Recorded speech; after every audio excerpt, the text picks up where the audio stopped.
vamos a hablar de los artefactos ecográficos. ¿Qué son los artefactos ecográficos?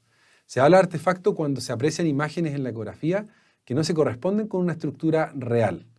Son errores de interpretación del ecógrafo debido a que la estructura que está siendo examinada a lo mejor no estamos incidiendo, como decía anteriormente, de manera correcta, y las propiedades del haz de ultrasonido o el postproceso digamos, del software del equipo de ultrasonido no está generando una imagen correcta.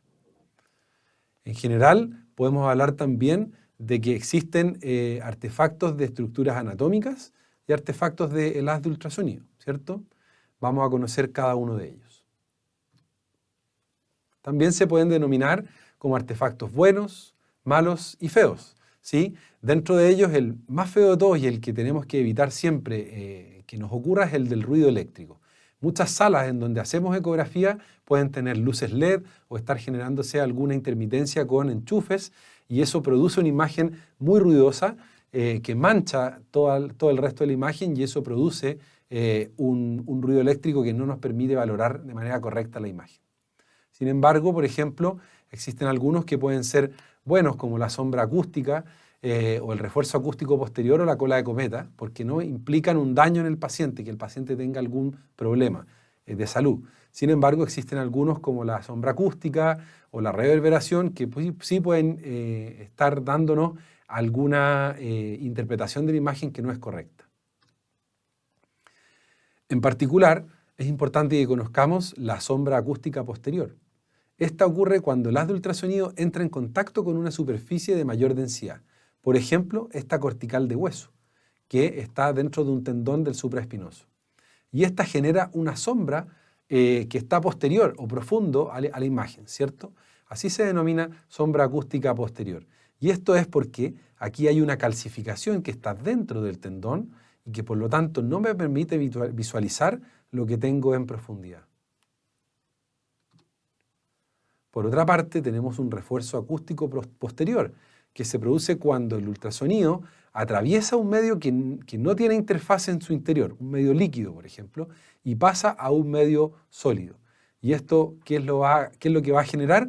Va a generar una mancha blanca aquí abajo, ¿cierto? Que uno podría imaginar como una estructura densa, podría ser una fibrosis, podría ser una masa tumoral, pero básicamente se refuerza la imagen que pasó por acá porque se sumó, se aumentó, pero aquí, en esta zona, no hay ninguna estructura que tengamos que valorar, ¿se entiende? Es decir, no hay una estructura sólida aquí, sino que se produce un realce por transmisión porque los haces de sonido pasaron a esta otra estructura que no tiene, digamos, nada en su interfase.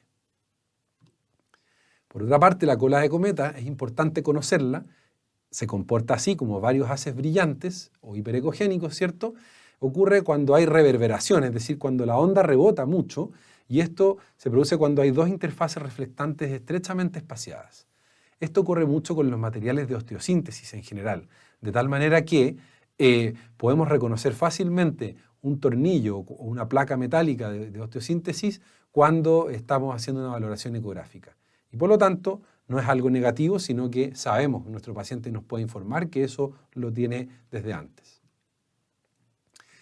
La refracción, en cambio, es mala porque se altera la trayectoria del haz de sonido a medida que oblicuamente encuentra una interfaz entre dos medios con diferentes velocidades.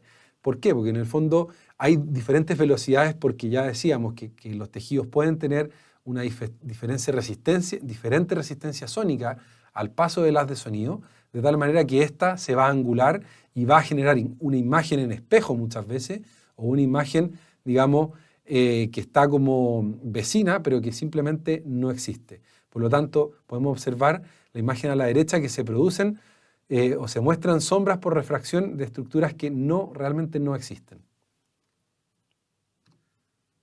Y la reverberación va a ocurrir cuando se produce una reflexión de la onda que se puede producir por una imagen en espejo, ¿cierto? O especular, y que puede simular una lesión que no es real, ¿sí?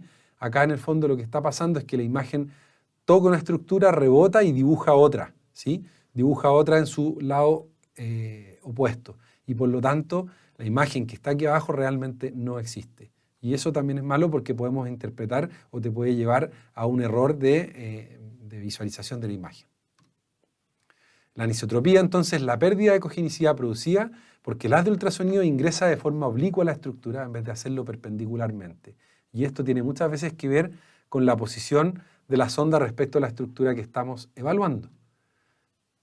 Ya les decía que el ruido ecográfico o la interferencia eléctrica finalmente no nos permite poder visualizar bien ninguna estructura.